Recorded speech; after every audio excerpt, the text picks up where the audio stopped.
구구 기출 해설하겠습니다. 예, 문제 1번 볼게요. 상황 저운조 접근법이라고 되어 있는데 이 컨틴전트 시어리라는 거죠. 이게 아마 많이 봤던 내용 같아요. 밑에 해설 다 잘 안 하는데 잠깐 볼게요. 이 컨틴전트 시어리라는 말 자체가 상황 무슨 이론이죠? 아실 것 같아요. 상황 뭐 적응 이론이라 말하기도 하고 우리 많이 쓰는 용어는 상황 적합 이론이라 말을 하는 거죠. 아실 거라 믿고요. 이게 이제 거시 조직 이론에 속하는 아이디어고 이게 뭐죠? 결정론이 자발론이에요. 당연히 뭐가 있을까? 당연히 결정론이죠. 결국 환경이 우리 조직을 선택한다라는 겁니다. 근데 얘는 1대1 관계를 부정하죠. 됐죠? 상황과 딱 하나의 베스트한 하나의 조직 구조는 없는 겁니다.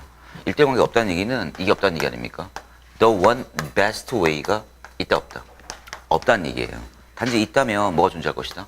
바로 적합성만 존재한다. 요 말입니다. 됐죠? 최선은 없을 것이고 단지 적합만 존재한다 라는 겁니다. 이 세상에 있는 어떠한 구조도 베스트한 구조는 없을 겁니다. 적합만 있을 거다라는 것이고, 물론 환경이 조직을 결정하지만 그럼에도 불구하고 약간 이건 있죠. 소극적인 뭐는 있다. 적응은 좀 있다. 이 정도는 반드시 아마 기억하셔야 되지 않을까 싶습니다. 뭐 그런 문제였습니다. 어렵지 않았던 것 같고요. 옳지 않은 것.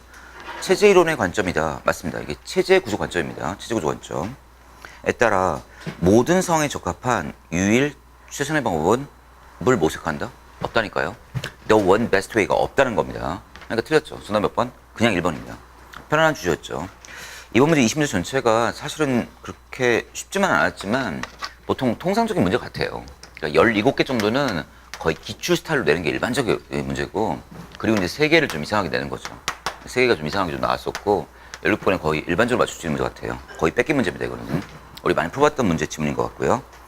1번은 단지 베스트 웨이는 없고 단지 뭐만 있다? 적합만 있다. 이런 말일 겁니다. 정답 1번이고요. 체제론에서 같이 이게 체제구조 관점이잖아요. 일정한 경계를 가지고 있고 환경과 구분되는 체제의 하나로 본다. 맞습니다. 체제론은 결국 경계가 있다는 점이고 경계 바깥쪽은 뭐죠? 환경이 있는 거다. 뭐 이런 말이니까 문제 없고. 두 번째, 조직을 구성하고 운영하는 방법의 효율성은 그것이 처한 상황에 의존한다고 본다.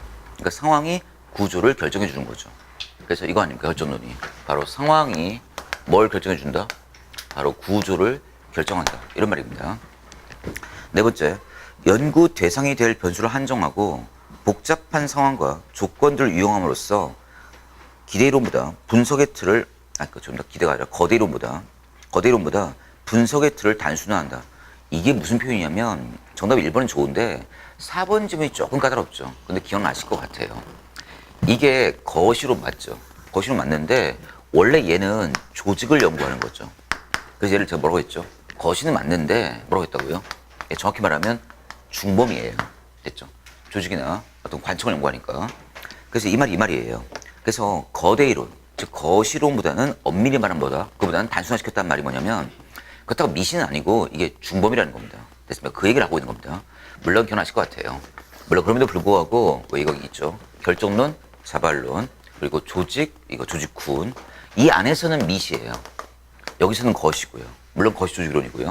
정확히 말하면 뭐라고요? 그럼에도 불구하고 중범이다. 이렇게 짜증난 말을 했었죠. 이 장면도 이게. 그래서 요 4번 지문이 뭐냐면 중범이기 때문에 이 말이 맞는 말이 되는 겁니다. 거대 또는 거시론보다 분석의 틀을 단순화했다는 말이 뭐라고요? 완벽한 거시가 아니라 중범이다. 이런 표현이에요. 근데 해설을 미처 못 따랐는데 4번 지문이 그런 지문이에요. 됐죠? 정답은 1번입니다. 이건 뭐 거의 모두 맞췄을 거예요. 두 번째, NPM 비판입니다. 이것도 모두 맞췄겠죠. 기본 문제니까. 비판적 논의에 해당하지 않는 것. 공공 부분은 민간 부분과 다르기 때문에 민간 부분의 관리 기법을 공공 부분에 그대로 적용한 데는 한계가 있다. 맞죠? 당연한 말이고. 두 번째, 민주 책임성과 기업가적 재량권 간의 갈등으로 인하여 정부 관료제의 효율성을 제고하기는 어렵다. 그렇죠? NPM은 역시 민주 책임성 자체가 없지 않습니까? 됐죠? 맞는 말이고. 세 번째, 고객 중심 논리는 국민을 관료 주도의 행정 서비스 제공에 의존하는 수동적 존재로 전락시키고 있다. 이것도 맞는 말이고. 고개로 보니까 정치 논리를 우선한다. 아시죠? NPM 자체는 뭐가 없다고 했죠, 제가? 정치 이런 거 없어요. 가치 이런 개념이 없어요. 윤리 이런 개념이 없단 말입니다. 차라리 이런 개념을 확보한 게 뭐냐면 그게 NPS죠. 얘들은 이제 이런 게 있지만 얘는 없습니다. 근데 뭐라고 써있죠? 정치 논리를 우선한다? 말도 안 돼요. 그 다음, 효율성을 경시한다? 아니죠. NPM은 성과와 뭐만 있죠? 효율만 있는 거죠. 경시하는 게 아니라 이걸 중시하는 거지 않습니까? 됐죠? 그런 자문들이죠. 정답 몇 번? 4번입니다. 됐고. 이제 문제 3번 봅시다. 사이버네틱스입니다. 됐죠? 아실 거라 믿습니다. 이것도 사이버네틱스 모형입니다. 얘와 가장 거리가 먼 게 뭐죠, 그게? 그게 여러분 잘 아시는 분석적 뭐죠? 바로 정책 결정 모형이다. 아마 기억이 나실 것 같아요. 이 흔히 말하는 합리 모형이에요. 그러니까 합리 모형과 극단적으로 차이가 나는 모형이죠. 세븐틴 모형은 흔히 우리 이렇게 말하죠. 그 예를 들죠. 자동 온도 조절 장치와 유사하다라는 겁니다. 일종의 소극적인 뭐예요? 적응 방식을 말하죠.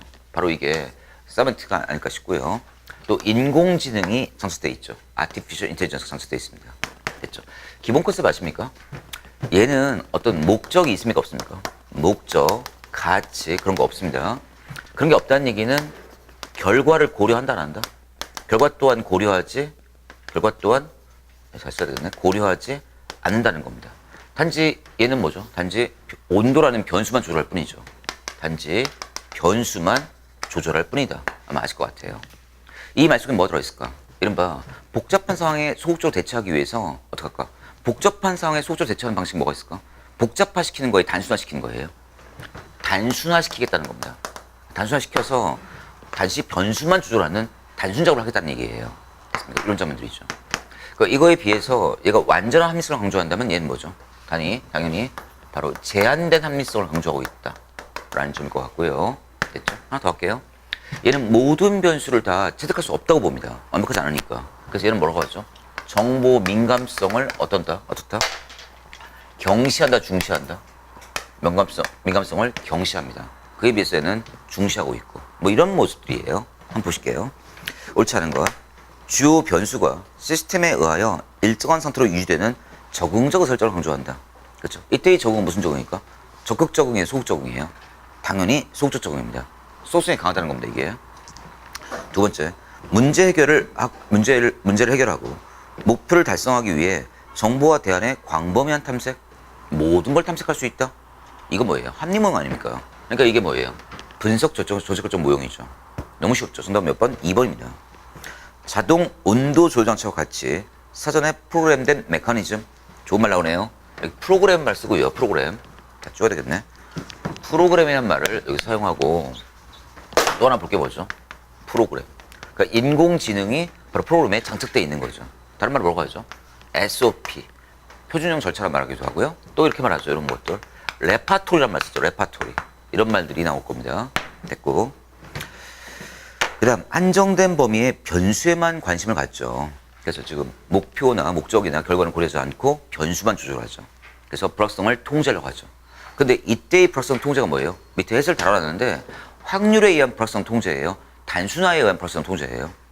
단순화에 의한 불확성 통제예요. 그냥 단순화시키는 방식입니다. 됐죠? 정답 몇 번? 그냥 2번입니다. 여기까지는 전혀 문제가 없어요. 모두 맞춘 문제입니다. 이런 세 가지 문제가 뭐냐면 아까 얘기한 대로 주어주는 문제입니다. 17개 중 속하는 문제예요. 공모 문제는 모두 이런 식이에요.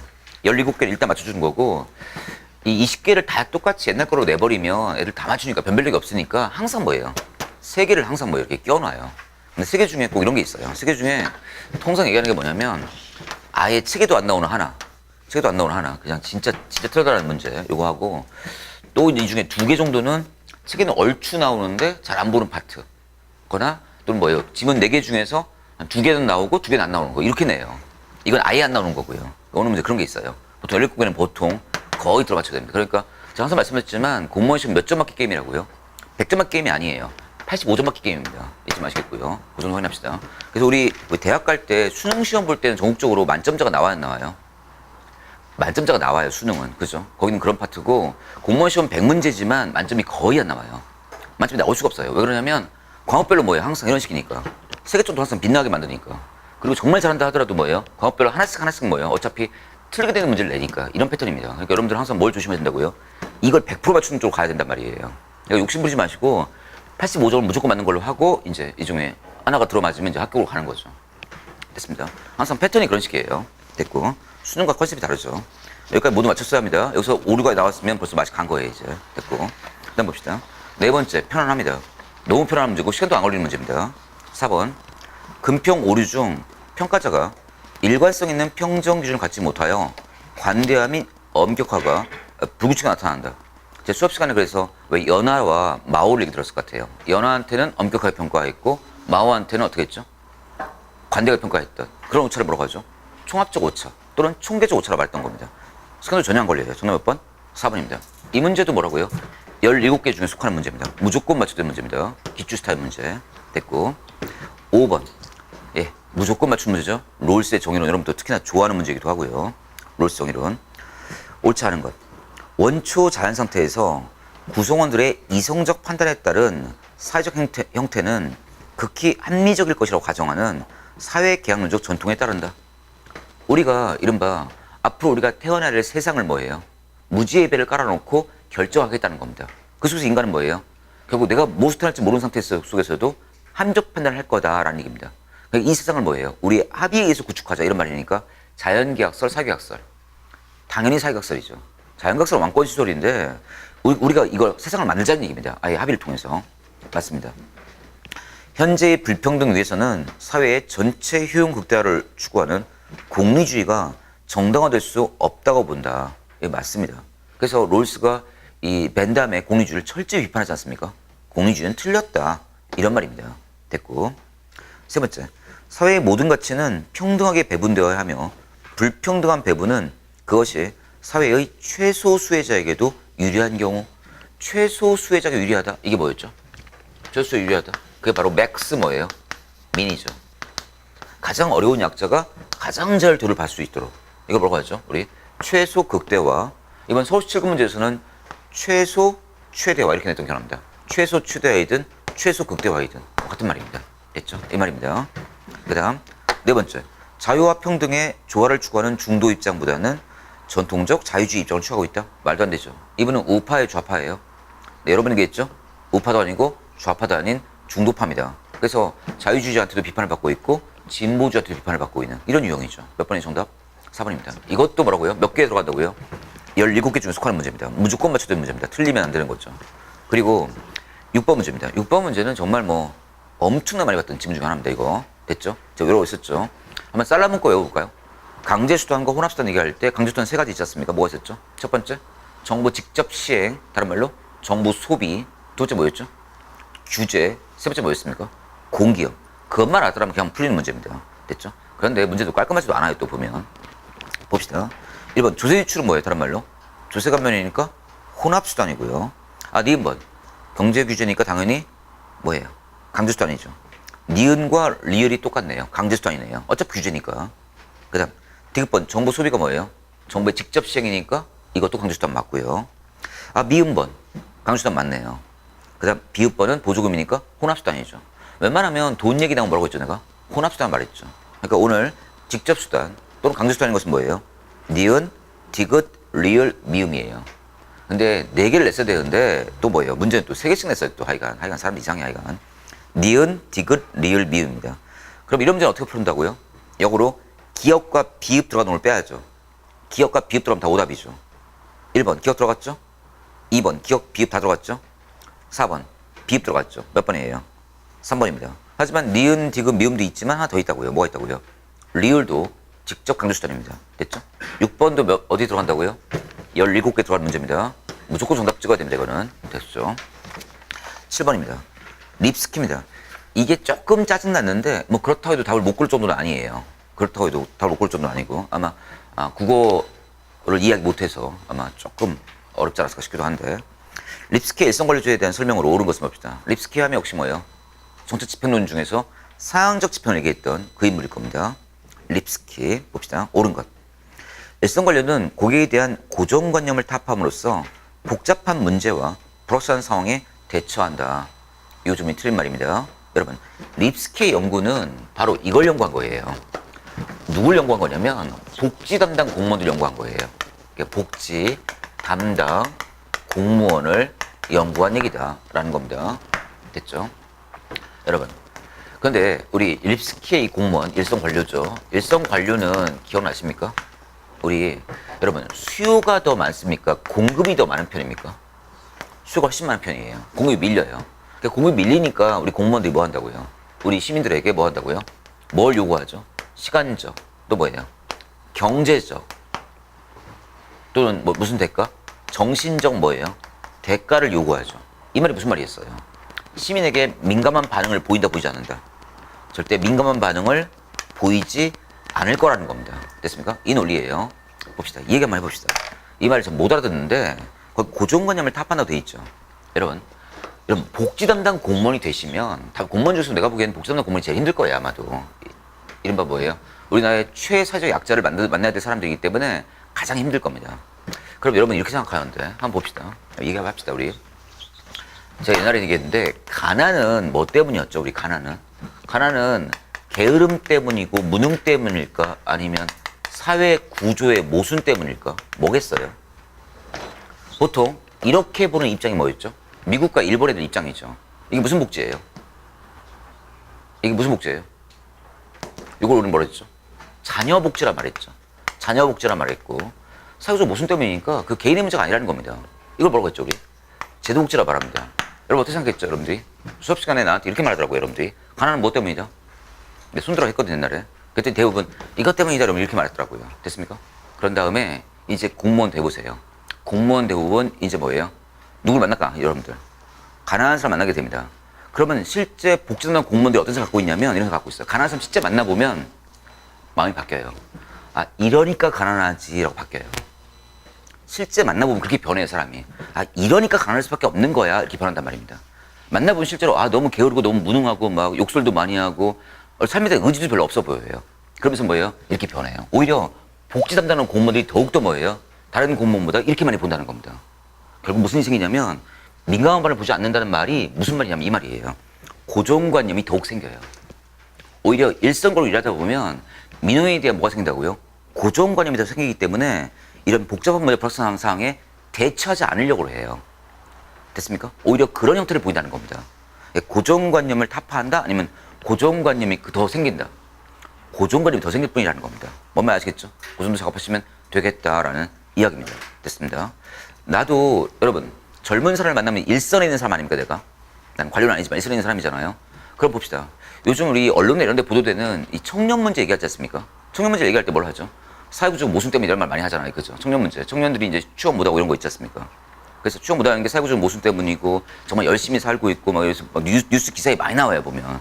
뭐 알바도 하면서 그리고 뭐 공부도 하고 뭐 이런 어려운 거 그런 사람들 많이 보도되고 있죠. 그죠? 근데 내가 현장에 이렇게 와서 이렇게 일해보잖아요. 그럼 이런 생각 든다니까? 이러니까 취업 못하지 이 생각 든다니까? 죄송합니다. 여러분 보고 할 말 아니에요. 한 말 아닌데 실제 일선에 와보면 접점으로 일해보면 실제 아 이러니까 안 되지라는 생각이 들기 시작해요. 자꾸 뭐가 생기냐면 고정관념이 오히려 더 들게 된단 말입니다. 그러니까 뭐예요? 여러분이 고통을 뭐 얘기해도 뭐예요? 오히려 더욱더 민감한 바를 보이지 않아요. 뭐 그러니까 뭐 그럴만 하지 뭐 이렇게 되는 거예요. 오히려 고정관념이 더 생길 수 있다는 겁니다. 좋은 지문이에요, 이거 자체가. 물론 이걸 몰랐다 하더라도 정답을 고를 수 있지만 아무튼 알아주시 바라고. 2번 일선 관료가 업무를 수행하는 기관에 대한 고객들의 목표 기재는 서로 일치하고 명확하다. 기억나십니까? 대단히 이율 배반적인 상태가 많이 벌어져요. 이거 기억나실 것 같아요. 실제 관료가 경험할 수 있는 그런 많은 정책과 그런 상황들, 현장 상황들은 대단히 뭐예요? 이율 배반적인 경우가 너무 많다는 겁니다. 그러니까 우리가 정한 목표가 실제 집행될 때는 입법 의도가 전혀 잘못된 목표들도 많고 실제 여러 정책들이 서로 대칭되는 경우도 굉장히 많아요. 그래서 서로 일치하고 명확하지 않습니다. 세 번째, 일선 관료는 집행에 필요한 자원이 부족하죠. 항상 만성적 자원 부족에 시달립니다. 그러면 그들은 대체로 부분적이고 간헐적으로 정책을 집행한다. 이게 무슨 말이에요?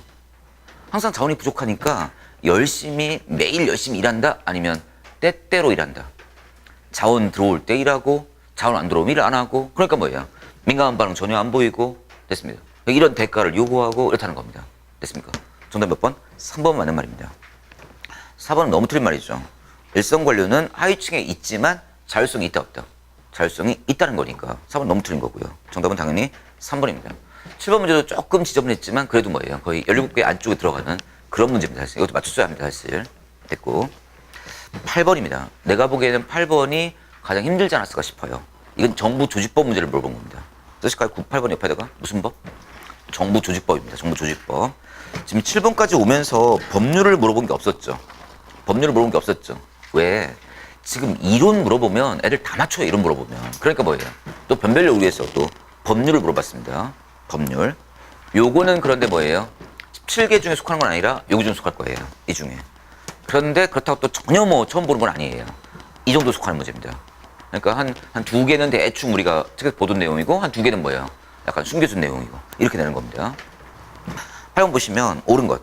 1번 부속기관은 행정권의 직접 행사를 임무로 하는 기관에 부속하며 그 기관을 지원하는 행정기관을 말한다. 맞는 말입니다. 정부 조직법에 나오는 지문 그대로입니다. 사실 이게 부속기관의 정의입니다. 2번. 그래요. 1번 몰랐다 칩시다. 2번이요. 보조기관이란 기억나십니까?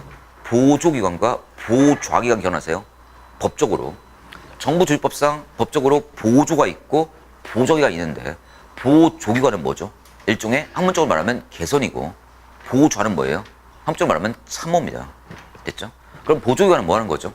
행정기관장의 의사결정 표시를 보조해 주는 사람이죠. 보조라고 했어요, 내가. 근데 이번 쭉 읽어보시면 뭐가 나와요? 기관장을 보조한다라는 말 나와요. 그러면 당연히 뭐예요? 보좌기관이죠, 이거는요. 됐죠? 2번 틀렸죠? 이건 고를 수 있을 거예요, 분명히. 2번 틀렸습니다. 그럼 이제 3번이죠. 하부기관이란 중앙령 기관에 소속된 기관으로서 특별지방정기관과 부속기관을 말한다. 이게 좀 짜증나는 거예요. 이게 거의 뭐 책에는 소속 안 돼 있고 정부 조직법에 나오는 얘기일 겁니다. 이거는 하부기관이 아니라 뭘까? 소속기관이에요. 소속기관을 말하는 겁니다. 이게 좀 짜증났었고요. 네 번째, 방통위, 공정거래위, 소청위는 소관사무에 관하여 자문에 응하거나 조정, 협의, 심의, 의결 등을 하기 위해 복수의 구성으로 구성된 합의제 기관으로. 맞죠? 여기까지 좋아요. 그런데 봅시다. 이런 위원회들은 일종의 행정위원회예요. 자문위원회예요. 행정위원회입니다. 구속력이 있습니까? 없습니까? 구속력이 있습니다. 그래서 우리는 이걸 뭐라고 하죠? 행정관청과 유사하다 이렇게 말합니다. 따라서 행정기관이다 아니다? 행정기관이 아니라는 말은 틀린 말이에요. 행정기관이고 행정관청입니다. 됐죠? 틀린 말이죠. 그러니까 오늘 4번과 몇 번? 2번은 무조건 골랐어야 하고 경합할 수 있는 문제가 뭘까요? 1번과 3번 정도 였었어요. 됐죠? 정답 몇 번? 1번입니다. 됐죠? 이 문제가 이제 뭐예요? 동그라미 하나 써요. 이 문제가 3개 중에서도 전혀 모르는 건 아니고 이 정도 속하는 문제입니다. 근데 하나 정도가 이제 틀려달라고 한번 요청을 한 문제죠. 뭐 그러나 뭐 찍을 수 있지 않을까 싶기도 하고 뭐 그렇습니다. 8번은 이제 뭐예요? 100% 문제 아닙니까? 맞춰야 되는 문제. 옳은 것. 징계에는 파면, 해임, 정직, 감봉, 견책이 있다. 아, 뭐가 없는데 지금? 강등까지 껴있어야 돼요. 파면, 해임, 강등, 정직, 감봉, 견책. 강등이 빠져 있습니다. 얼핏 본 사람은 이걸 그냥 맞다고 치는데 이거 틀린 말입니다. 강등이 있어야 돼요. 두 번째, 정직은 1월 이상 3월 이하의 기간 동안 하고 정직 처분을 받은 사람은 공무원 신분은 보유하지만 보수의 몇 분의 몇을 감한다? 기억나십니까? 전액 감복입니다. 이거 틀렸죠. 감복은 보수의 몇 분의 몇? 3분의 1. 이거 맞죠? 정답 몇 번? 3번이죠. 만약에 1번이 안 보였다 하더라도 3번을 보면서 뭐예요? 이상하다는 걸 느꼈어야 돼요. 3번 너무 정확하지 않습니까? 그리고 1번을 다시 본다면 뭐가 하나 빠져 있는 거 아닙니까? 정답 몇 번? 3번입니다. 네 번째, 감사원을 조사 중인 사건에 대하여 조사 개시 통보를 받은 후부터 징계 의결의 요구나 그 밖의 징계 절차를 진행할 수 있다. 네, 당연히 맞는 말입니다. 이거는요. 법률 내용이고요. 하나 껴놓은 문제 같아요. 이거는. 3번이었고요. 10번 중론 문제 나오죠. 정부 회계 기장 방식이에요. 읽을 것도 없죠. 단식부기는 발생주의, 복식부기는 현금주의와 밀접한 관계가 있다고요. 거꾸로죠. 단식부기는 주로 현금주의, 복식부기는 주로 발생주의죠. 정답은 그냥 1번입니다. 이것도 몇 번에 들어간다고요? 여기 들어가는 문제죠. 무조건 맞춰야 되는 문제입니다. 정답 1번입니다. 나머지를 읽어봅시다. 단식부기는 현금의 수지와 같이 단일 항목의 증감을 중심으로 기록하는 방식. 맞고. 3번. 복식부기는 개정 과목 간에 유기적 관련성이 있기 때문에 그게 무슨 말이에요? 항상 차변과 대변은 원인과 결과로 매칭이 됩니다. 항상 모든 거래는 뭐예요? 혼자 하는 거예요? 원인과 결과가 있는 거예요? 원인과 결과가 있는 거기 때문에 유기적 관련성이 있는 겁니다. 따라서 상호 검증, 즉 자기 검증이 가능합니다. 그래서 부정과 오류를 발견하기가 쉬운 거죠. 복식부기는 하나의 거래를 대차평균 원리에 따라서 차변과 대변의 동시 기록하는 방식이죠. 됐습니까? 그러니까 이게 뭐가 되는 거예요? 자기 검증이 가능한 거죠. 항상 모든 거래에는 원인과 결과가 있을 테니까. 정답은 1번입니다. 됐죠? 그래요. 10번까지 봤을 때 하나가 좀 짜증났죠. 몇 번? 8번 정도. 그래요. 하나 틀렸다고 칩시다. 하나. 네, 하나 좀 틀렸어요. 그래요. 맞출 수도 있는데 하나 틀렸다고 치고 봅시다. 이제 11번입니다. 예산과 재정관리에 관한 설명을 옳지 않은 것. 우리나라 예산은 행정부가 제출하고 국회가 심의 확정하지만 미국과 같은 세출예산 법률 형식은 아니다. 대한민국은 법률이다 예산이다. 예산주의 나라니까 법률은 아니죠. 그러니까 맞죠 이게. 법률은 아니다. 맞죠. 조세는 현 세대의 의사결정에 대한 재정 부담을 미래 세대로 전가하지 아니한다. 기억나십니까? 여러분 지방채를 발행하면 뭐예요? 사실 어떻게 되는 거예요? 지방채를 발행하면 결국 우리 빚을 진다는 것은 다음 세대에게 전가하는 거죠. 됐죠? 이게 흔히 말하면 뭐예요? 리바던 가설이지 않습니까? 그러면 다음 세대는 뭐예요? 또 빚을 발행하고 원래 떠하는 빚을 또 뭐예요? 다시 다음 세대에 또 전가하지 않습니까? 다음 세대에 계속 전가하는 게 이게 리바던 가설이고 이게 바로 빚을 지는 거예요. 채무부담이죠 이게. 됐죠? 하지만 조세는 뭐예요? 우리가 쓸 돈을 우리 돈으로 하겠다는 뜻이에요. 전가하지 않습니다. 맞죠? 세 번째, 성과주의 예산제도의 도입에도 불구하고 품목제도는 지금도 쓰고 있다. 얘 당연히 쓰고 있는 겁니다. 이거는. 이건 기본입니다. 거짓말 참 잘 쳐놨죠? 추경예산은 신축 확보를 위한 제도로서 맞죠? 최소 1회의 추경예산을 편성하도록 제국법에 규정되고 있다? 말도 안 돼요. 그런 규정 자체가 없어요. 됐죠? 또 옛날 문제 뭘 했냐면 이걸 했었어요. 기출문제 보시면 최종 3회까지 추경예산을 짜야 된다. 이런 말이 나왔었는데 말도 안 돼요. 그런 규정 자체가 없어요. 됐죠? 얼마든지 하고자 한다면 할 수 있습니다. 정답은 4번이죠. 국회가 동의를 해줘야 하는 거지. 그러니까 한다고 해서 꼭 안 되는 건 아니겠지만 4번입니다. 이것도 17개 중에 속하는 문제일 겁니다. 12번 고민할 필요 없는 문제입니다. 그죠? 킹덤 모형입니다. 옳지 않은 것. 마치 올슨이 제시한 쓰레기통 모형을 발전시킨 것이다. 그러니까 쓰레기통 모형과 킹덤 모형 엄청 닮아 있어요. 그 흐름과 또 쓰레기통 모형의 요소는 모두 독립적으로 표류하죠. 문제의 흐름, 이슈의 흐름, 정치의 흐름. 말도 안 되죠. 기억나십니까? 문제의 흐름, 그 다음 정책 대안의 흐름, 정치의 흐름이죠. 정답 몇 번? 2번. 그리고 그걸 몰랐다 하더라도 문제가 이슈예요, 그게. 같은 말을 쓴 거예요, 지금. 정답 몇 번? 2번입니다. 줍는 문제. 정책의 창은 국회 예산 주기, 정기 회기 계획 등의 규칙적인 경우뿐 아니라 때로는 우연한 사건에 따라 열리기도 한다. 근데 규칙보다는 오히려 때로는보다는 우연이 더 강해요, 사실은. 어떻게 보면. 근데 이 말은 틀린 말은 아닌데 우연쪽이 더 강한 것 같아요. 마지막. 대안이 존재하지 않는다면 창문이 닫힐 수 있습니다. 됐죠? 당연히 이고. 여러분, 이 세 개의 흐름 중에서 뭐가 가장 중요하죠? 문제예요? 대안이에요? 정치예요? 정치 흐름이 가장 중요해요. 의회 지도자나 대통령의 정치 흐름이 훨씬 중요합니다. 그건 알아주시기 바라고요. 정답은 2번이죠. 됐죠? 14번 문제입니다. 우리 엄청 많이 봤었는데요. 그래서 내가 수업 시간에도 내가 문제풀이 수업 시간에도 어떻게 했죠? 몇 번 하다가 지겨워서 나중에 안 한 것도 있고 그랬습니다. 수직 조정 방식 몇 가지? 4가지. 수평 조정 방식 몇 가지? 5가지 했던 거 기억납니다. 이건 암기 문제죠. 봅시다. 1번. 옳지 않은 거. 수익 연결은 상위계층 관리자가 하위계층 관리자를 통제하고 하위계층 간 활동을 조종하는 것을 목적으로 한다. 그러려고 하는 거예요. 상위자가 하위자를 조종하기 위한 거죠. 수직이니까. 수익률 방식에는 뭐가 있다? PT가 있다고요? PT는 뭐예요? 수평조정 방식 아닙니까? 아시죠? 그냥 외웁시다. 책 보지 말고요. 해설 보지 말고요. 수익 조정 방식 뭐 있어요? 첫 번째.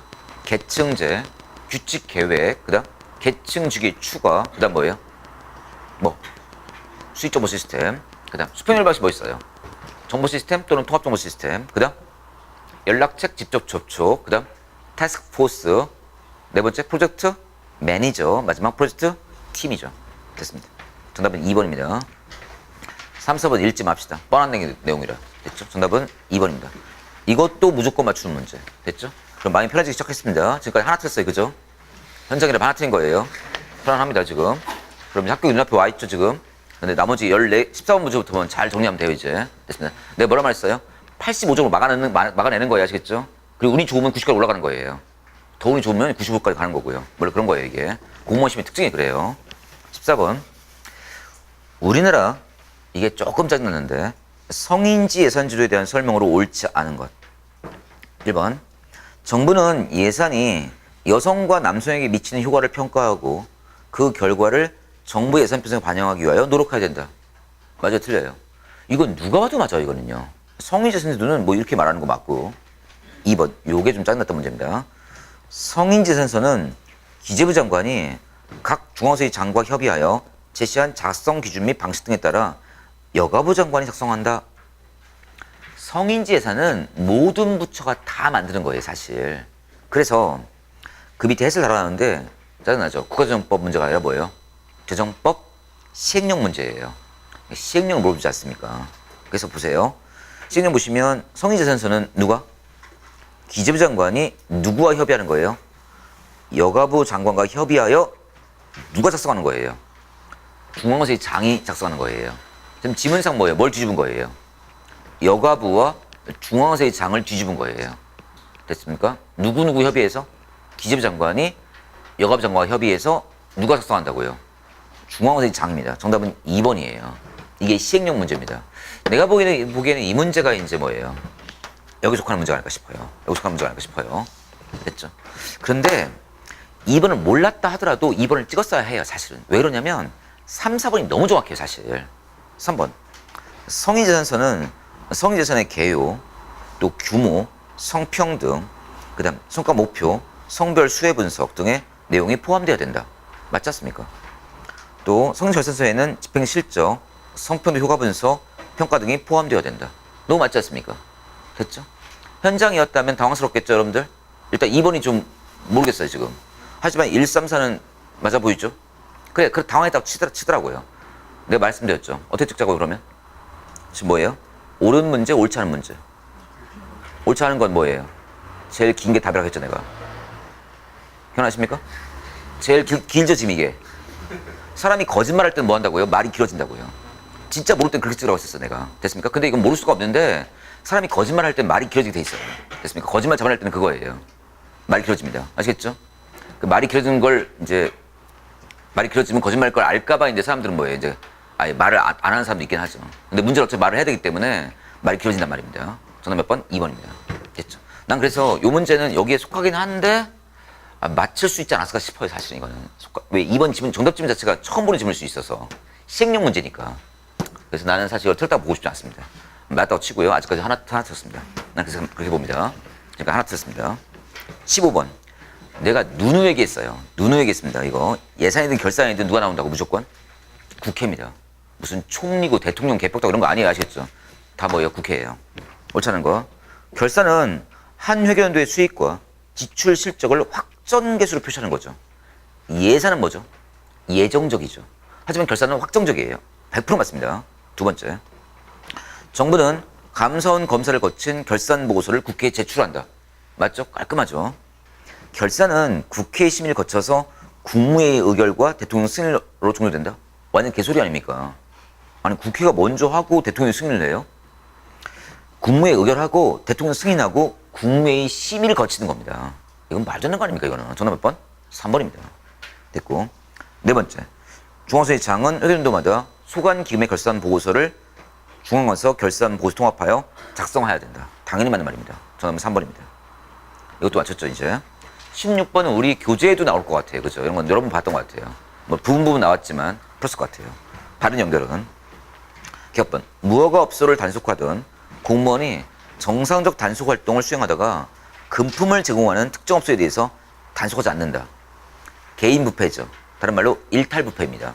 뭐 개인 부패이거나 일탈 부패입니다. 이거는요. 두 번째. 금융위기가 심각한데도 불구하고 국민들의 동요나 기업활동 위축을 방지하기 위하여 금융위기가 전혀 없다고 관련 공무원이 거짓말을 하는 경우. 이런 거짓말을 뭐라고 했죠? 하얀 거짓말. 그러니까 무슨 부패? 백색 부패였던 경우고요. 디귿번. 인허와 관련된 업무를 담당하는 공무원의 대부분은 업무를 처리하면서 민원일부터 의례적으로 급행료를 받는다. 커미션을 받는다. 이게 흔히 말하는 뭐예요? 조직화된 부패, 체제화된 부패, 또는 다른 말로 뭐라고 하죠? 제도화된 부패란 말하죠. 조직화 부패, 체제화된 부패, 또는 제도화된 부패란 말하고. 1번. 거래 당사자 없이 공금 횡령, 이익 편취, 회계 부정 등 일방적으로 벌어지는 부패를 뭐라고 하죠? 이런 걸 사기형 부패란 말하죠. 우리 흔히 뇌물수수는 뭐래요? 거래형 부패라면 이건 거래가 없으니까 이건 사기형 부패겠죠. 그런데 우리 이제 정답 지문은 지금 뭘 썼죠? 정답 몇 번이죠? 3번인데 사기형만을 안 썼죠. 사기형이 아니니까 뭐예요? 비거래형 부패일 거예요. 100% 맞는 문제입니다. 정답 3번입니다. 됐죠? 17개 속하는 그점입니다. 17번 제가 지방행정 단과반 할 때 말씀드렸던 것 같은데요. 이거 옳지 않은 것. 자치법. 지방의회는 주로로 정하는 바에 따라 위원회를 둘 수 있으며 위원회의 종류는 상임위와 특별위원회로 한다. 너무 맞지 않습니까? 두 번째. 지방의회는 그 의결로 소속 의원의 사직을 허가할 수 있다. 다만 폐회 중에는 의장이 허가할 수 있다. 이거 법에 나오는 지문입니다. 의장도 표결권이 있어요. 의장도. 찬성과 반대와 같으면 부결된 것으로 본다. 뒤쪽 지문은 맞아요. 하지만 의장도 표결권이 있다는 겁니다. 정답은 3번이었고요. 지방의회에서 부결된 의안은 같은 회기 중에 다시 발의하거나 제출할 수 없다. 좋아요. 그래서 이 문제는 여기 속할 것 같아요. 여기. 아까 하나 있었고요. 요거 하나. 여기 속하는 것 같아요. 여기 속하는 문제가 두 개가 나오는 장면 같아요. 됐죠? 그래서 책에는 분명히 나옵니다. 나오는데 이제 잘 여러분 안 보는 지문이기 때문에 당황하지 않았을까 싶어요. 3번. 그래요. 틀렸다 칩시다. 틀렸다 칩시다. 그래요. 네, 두 개 틀렸어요 지금. 가슴이 떨려옵니다. 이제. 3번이었고요. 18번 줍는 문제 아닙니까? 프렌치와 라베네블류 기억나십니까? 그냥 외웁시다. 무슨 권력? 권력 5가지 있는데 보상 권력, 강제 권력, 중고 권력, 또 전문 권력, 마지막 정당한 권력. 게임 끝이에요. 몇 번? 정답. 그냥 4번이지 않습니까? 상징 나오지 않습니다. 4번 정답. 이거는 17개 줄 들어가는 문제입니다. 무조건 맞추는 문제. 18번 됐고 19번 이겁니다. 전문 경력관. 이거는 진짜 여기 속하는 문제입니다. 그냥 틀려달라고 강력한 요청을 하는 문제입니다. 틀려달라고. 전문 경력관이라는 말도 처음 들어봤을 거고 이건 전문 경력관이라는 일반 대통령령에서 낸 문제예요. 나는 내면 공무원 임용령만 내줘도 부담스러운데 이건 그냥 대통령령이에요. 이걸 내줬습니다. 근데 맞춘 사람이 꽤 있었어요. 실제 보면. 이 눈치 빠른 애들 많이 맞췄어요. 눈치 빠른 애들은요. 봅시다. 전문 경력관 제도에 대한 설명 옳지 않은 것. 뒤에 해설 달아놨으니까. 뒤에 해설 달아놨죠. 그죠? 그래서 써있죠. 전문 경력관 0, 대통령령 써있죠. 이제 3조, 그리고 1조, 4조, 17조. 이걸 낸 문제예요. 됐습니다. 이 전문 경력관에 대한 대통령 0 문제입니다. 이게. 됐습니다. 뭐 어느 쪽도 소개하지 않았고요. 소개할 필요도 없고요. 앞으로 날 가능성도 없고요. 됐습니다. 그냥 여러분 틀어달라고 된 문제예요. 그냥. 하나는 틀어준 게 센스죠. 됐습니다. 옳지 않은 것. 수석 장관은 해당 기관의 일반직 공무원 직위 중 순환보직이 곤란하거나 장기 재직 등이 필요한 특수 업무 분야의 직위를 혁신처장과 협의하여 전문 경력관 직위를 지정할 수 있다. 이게 전문 경력관 제도예요. 두 번째, 일반직 공무원과 마찬가지로 계급 구분과 직군 및 직렬 분류를 적용하지 아니하는 애들입니다. 하지 아니합니다. 일반직 공무원 다르다는 겁니다. 정답 2번이었고요. 전문 경력관 직위의 구는 직무의 특성, 난이도, 직무에 요구되는 숙련도 등에 따라 구분한다. 맞습니다. 임용권자는 일정한 경우 전수시험을 거쳐서 전문 경력관을 다른 일반직 공무원으로 전수실 수 있다. 맞는 지문입니다. 법적 지문입니다. 정답 몇 번? 2번입니다. 근데 처음 보는 지문인데 맞춘 사람이 꽤 많았어, 이거는요. 눈이 좀 들어와요, 사실 보면. 느끼면. 네, 처음 낸 문제. 그래서, 그렇지만, 막 틀렸다고 합시다. 그래요. 3개 틀렸습니다, 3개. 처음 보니까. 20번. 이거 진짜 많이 했던 문제 아닙니까, 20번은? 이거 싸바스 문제 아닙니까, 싸바스 문제? 20번 옳지 않은 거. 정부의 직접 공급이 아닌 대안적 서비스 공급 체계는 생활 쓰레기 수거, 사회복지사업 운영, 시설관리 등의 분야에 적용되고 있다. 맞습니다. 과잉 생산과 독점 등이 야기한 공공부문 비효율의 해결책을 계약 방식을 통한 서비스 공급이 도입되고 있다. 맞죠? 사용자 부담 방식의 활용은 재정 부담의 공평성 제고에 기여한다. 맞죠? 응익주의는 그러니까 뭐예요? 무슨 형평? 수표 형평이다. 네 번째, 사바스에 따르면 자원봉사는 민간이 결정하고 정부가 공급한다. 여러분, 민간이 결정하고 정부가 공급하는 것이 뭐죠? 그게 바로 government banding이에요. 정부 서비스 판매죠. 벌목 채취권, 채광권이 있죠. 여기 나오는 자원봉사는 뭐예요? 민간 공급 결정, 그리고 뭐예요? 공급도 민간이 하는 겁니다. 정답 몇 번? 4번입니다. 됐죠? 그래서 지금 틀릴 수 있는 문제가 뭐였다고요? 19번이었고요. 17번이었고, 그리고 14번이고, 그리고 뭐예요? 8번이에요. 그나마 4개예요. 그러니까 사실 어렵다고 느끼면 지는데 사실 4개 빼놓고는 뭐예요? 모두 맞췄어야 합니다. 그러니까 이번에는 좀 뭐예요? 좀 빗나가는 문제 3개가 아니라 4개로 낸 문제인데 근데 그 중에서도 사실 맞출 게 많아서 뭐 몇 개도 맞춘 사람도 있고 뭐 그렇습니다. 됐죠? 9가지 치고는 좀 이렇게 난이도 조정이 조금 약간 내가 보기엔 실패한 것 같아요. 왜냐하면 16개가 너무 평이에요. 16개 너무 평이하고 4개가 이제 좀 너무 좀 힘들게 만들었던 문제 아닐까 싶어요. 이 정도입니다. 됐고요. 뭐 그렇다 하더라도 아마 여러분 수준이라면 한 85에서 90은 나오지 않았을까 싶어요. 그냥 감으로 찍는 문제. 행정은 원래 감으로 찍는 거예요. 원래 감으로 하는 겁니다. 봅시다. 이번에 뭐 서울에 누웠던 강사가 국사 강사가 뭐 서울 문제 출근 문제를 보면서 또 뭐 지랄 같은 문제를 말을 했는데 근데 그 말 뉴스에 나왔더라고요. 그래서 내가 더 겁이 났어요. 나는 수업에 그런 말 되게 많이 하거든요. 그래서 내가 그래서 문제가 뭔가 봤더니 뭐 3년 차이로 순서 구분하는 문제를 냈다고 하더라고요. 됐죠. 그래서 뭐 지랄 같은 문제였다 말을 하는데 그런 말 들으면 우리는 화납니다. 3년 차면 양호하게 된 거예요. 양호하게 된 거예요. 우리는 뭐예요? 1년 차로 되기도 합니다. 우리는요. 우리는 뭐예요? 아까 얘기했던 전문 경력관 아예 본적도 없는 문제 냅니다. 우리는요. 그나마 국사는 뭐예요? 좀 본적에도 있는 문제를 내지 우리는 본적 자체가 없는 문제를 낸단 말입니다. 거기가 양발입니다. 그러니까 처음부터 여러분들 20문제를 모두 맞춘다는 게 아니라 17개 싸움이에요. 결국은 모든 공무원 시험 몇 개 싸움이라고요? 17개 싸움이고 그리고 뭐예요? 공부를 계속한 사람은 날이 서 있어요. 흔히 칼날이 예리해져요. 예리해지면 어떡할까요? 3개 정도로 어떻게 한다고요? 찍어도 맞아요. 됐죠? 근데 그래가지고 내가 대구에 수업하는 어떤 한 학생이 꽤 잘하는 친구예요. 여학생인데 잘하는 친구인데 내가 물어봤어요. 지난주 가가지고 몇 점 맞았냐 물어봤더니 일요일날 수업했거든요. 토요일날 수업 보고 일요일날 만났어요. 일요일날 수업이 있어가지고 대구에서 물어봤더니 100점 이러더라고요. 그래서 신기하더라고. 이런 거 어떻게 맞췄어? 이렇게 했더니 그냥 그런 거 같아요. 이러더라고요. 그 친구가 실력이 있다기보다는 공부를 계속 꾸준히 해왔기 때문에 날이 서 있는 거예요. 날이 예리해진 거예요. 찍어도 맞는 거예요. 그러니까 됐죠. 그래서 그냥 찍었더니 맞더라고요. 이런 말 하더라고요. 됐죠. 물론 그 친구가 10개를 찍은 게 아니라 몇 개를 찍은 거라고요. 여기 서너 개를 찍은 거예요. 지금. 근데 그 아까 얘기했던 서너 개 중에서도 뭐예요? 서너 개면 뭐예요? 서너 개 중에서 4개를 합시다. 4개면 지문까지 하면 뭐예요? 16개죠. 이 16개 중에서 아까 얘기했지만 한 8개, 9개는 그래도 본지문이에요.